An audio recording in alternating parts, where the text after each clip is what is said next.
Yo, what's going on, guys? Today we'll be talking about Chris Cenac Jr. This man is a freshman at the University of Houston. He was the number 6 recruit coming out of New Orleans. He's going to be under 19 and a half years old on draft night. At 6'11" with a 7'4" wingspan.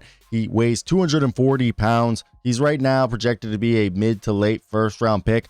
Maybe he sneaks into the back end of the lottery. He's someone who can play both front court positions. Before we continue today's video, I want to hear your thoughts down below. What do you guys think of Chris Cenac Jr.? Where do you guys expect him to go? And what is your expectations for him?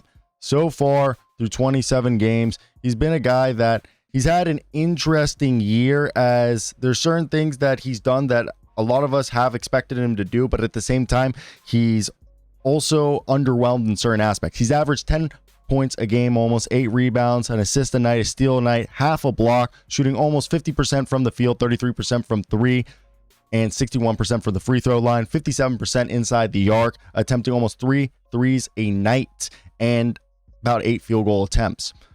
This guy has the physical tools that jump off the page. He is someone who moves like a wing at nearly 7 foot and has genuine vertical pop to be an elite lob threat. Like, you're going to be throwing lobs from half court in transition, or be able to run a high pick and roll and not even need to cross the 3-point line to throw that lob, and he'll be able to catch it. He uses his athleticism, decent motor and length, and that second jump quickness to average 8 boards a night in under 30 minutes a game, and he's seemingly going to be a guy who will be a double-double machine in the NBA, and I think it's going to be very fun to watch him as he continues to progress. For a big guy, he is knocking down the ball, the 3 ball at a decent clip, shooting 33% from deep on the season, and has, foreshadowed the potential of being a floor spacer as a catch and shoot threat. We mentioned that he's shooting 57% on 2-pointers. He's gotten the ability to score efficiently inside. He's got a decent soft touch, nice little hook shot, mainly a dunker, and is able to use 2-foot explosiveness to finish within 5 feet of the basket with ease. Defensively, he switches 3 through 5. The lateral quickness and athleticism he has to slide with wings, and the strength to body up 5s is what makes him very enticing as an NBA player. At Houston, he's displayed high feel for the game on both ends. He rotates early, communicates, and really does a decent job of either finishing within 5 feet of the arc or taking a 3-point shot, which I think is good. And as a pick and roll big, his IQ there works out. He knows exactly when to slip, when to seal, and how to present a target for his guards as a lob threat. Then he went on an absolute tear from late January through mid-February. He posted 4 straight games in double figures, including an 18 point, 8 of 15 shooting against Arizona State, and a 16.5 rebound outing against BYU. He showed he can take over stretches. He stuffed the stat sheet against TCU, 8 points, 14 boards, 3 steals, and 2 blocks in 34 minutes. So we see the potential. We see it in flashes when he puts it all together. Now, putting all together is something that comes in streaks and isn't as consistent as you would like. Defensively, yes, he's a good defender, but he gets foul baited way too easily. He's a bit over aggressive closing out and undisciplined with his reach-ins, which put him on the bench early in too many first halves. He could be the best rim protector in this draft class, like a Miles Turner guy who could alter the shot at the point of attack and use his athleticism to clean up with his recovering and timing, but sometimes the shot blocking just doesn't work. And as great as his motor runs, it goes cold. He disappears for long stretches of the game or even multiple games, especially when he isn't getting touches on offense.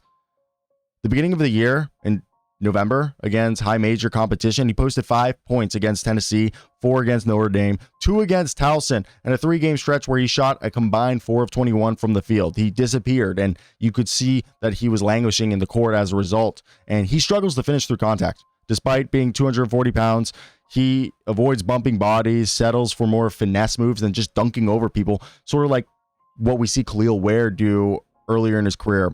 And the shooting touch, yeah, he's shooting 61% from the free throw line, and he can hit the threes, but I don't know if he'll ever be a consistent high volume 3-point shooter, but I do believe 3-point, just shooting in general, is the easiest skill to teach. And it's something that I believe that will come around, especially that he shows the flashes of being able to do it. This guy is not a playmaker, a creator, or someone who can dribble. Like, his handle is too loose in traffic. His turnovers pile up, especially when he dribbles. He's averaged 1 turnover already in limited playmaking situations, and he is not strong enough to post up. Like, skinnier defenders move him off his spot, and he struggles to establish himself in deep position in the post, and he hesitates to post up against smaller defenders. He prefers facing up or just catching a lob, which is just wasting his size advantage and taking him away from the rim. And at times, he can look uncoordinated when he's trying to create off the dribble. His footwork gets tangled and he forces tough shots. I don't think that's something that you really want from your quote-unquote starting big that you draft in the lottery. That's why I think he's a mid to late first, because he is a bit of a project. And if you saw in December and January, he had another 5-game slump against 2 points against Jackson State, 4 against Cincy, and failed to reach double figures in 4 out of 5 contests. And he just plays a bit upright, bites on shot fakes constantly, and picks up or fouls out way too often.